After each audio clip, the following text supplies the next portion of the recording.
தற்போதைய அண்மை செய்தி 30,400 கோடி மதிப்பிலான மது பாட்டில்களுக்கு இன்சூரன்ஸ் செய்யும் டாஸ்மாக் நிறுவனம். இதுகுறித்த கூடுதல் விவரங்களுடன் இணைகிறார் எமது தலைமை செய்தியாளர் சிவா. வணக்கம் சிவா, உங்களுடைய கூடுதல் விவரங்களை சொல்லுங்க. ஆனந்தி, தமிழ்நாட்டில் 30,400 கோடி மதிப்பிலான மது பாட்டிலுக்கு தமிழ்நாடு அரசு, குறிப்பாக டாஸ்மாக் நிறுவனம் இன்சூரன்ஸ் தற்போது எடுத்திருக்கிறது. இதுதான் தற்போதைய ஒரு அண்மை செய்தியாக பார்க்கப்படுகின்றது.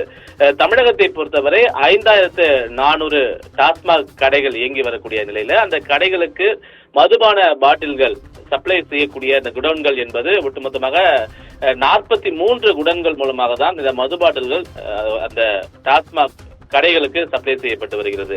இந்த குடோன்களில் இருந்து மது பாட்டில்களை பாதுகாப்பாக வைப்பதற்கும், அதே போன்று அங்கிருந்து வாகனங்கள் மூலமாக டாஸ்மாக் கடைகளுக்கு எடுத்து செல்லும் போதும் அதில் ஏற்படக்கூடிய பல்வேறு விபத்துகள் மூலமாக அந்த மது பாட்டில்கள் உடைந்தாலோ அல்லது ஏதேனும் சேதமடைந்தாலோ வேறு ஏதேனும் அசம்பாவிதங்கள் அங்கு நடந்தாலோ அதற்கு முழுமையான ஒரு இன்சூரன்ஸ் மூலமாக அதனை ஈடு செய்ய வேண்டும் என்பதற்காக டாஸ்மாக் நிர்வாகம் தற்போது இந்த நடவடிக்கையை மேற்கொண்டு வருகிறது. குறிப்பாக ஒவ்வொரு ஆண்டுமே டாஸ்மாக் நிர்வாகம் இது போன்ற ஒரு மிகப்பெரிய தொகையை இன்சூரன்ஸ் எடுக்கக்கூடிய ஒரு வழக்கம் என்பது இருந்து வருகிறது.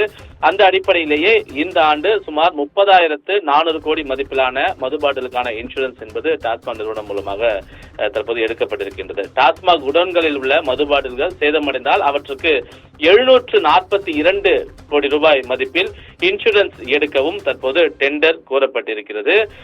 ஒவ்வொரு ஆண்டுமே டாஸ்மாக் நிர்வாகம் மூலமாக தமிழக அரசுக்கு வரக்கூடிய வருவாய் என்பது அதிகரித்துக் கொண்டே இருக்கிறது. கடந்த ஆண்டு கூட அது 50,000 கோடி ரூபாய் அளவு இந்த வருவாய் என்பது டாஸ்மாக் நிர்வாகம் மூலமாக ஈட்டப்பட்டிருந்தது. எனவே அந்த அடிப்படையிலேயே டாஸ்மாக் பொருட்களுக்கு, குறிப்பாக மது பாட்டில்கள், பீர் வகைகள் போன்ற அனைத்து வகையிலான மது பாட்டில்களுக்கும் டெண்டர் எடுக்கக்கூடிய இந்த நடைமுறையை பின்பற்றி டாஸ்மாக் நிர்வாகம் தற்போது மது பாட்டில்கள் உடைந்தால், சேதமடைந்தால் அவற்றுக்கு 742 கோடி ரூபாய் மதிப்பிலான இன்சூரன்ஸும், அதே போல ஒட்டுமொத்தமாக 30,400 கோடி ரூபாய் மதிப்பிலான இன்சூரன்ஸ் கோரி தற்போது அதற்கான டெண்டரை டாஸ்மாக் நிர்வாகம் விடுத்திருக்கிறது. கடந்த சில ஆண்டுகளாகவே இது போன்ற இந்த இன்சூரன்ஸ் எடுக்கக்கூடிய நடைமுறை பின்பற்றப்பட்டு வரக்கூடிய அடிப்படையிலேயே இந்த ஆண்டு 30,400 கோடி ரூபாய்க்கு இந்த இன்சூரன்ஸ் என்பது கோரப்பட்டிருக்கின்றது. ஆனந்தி,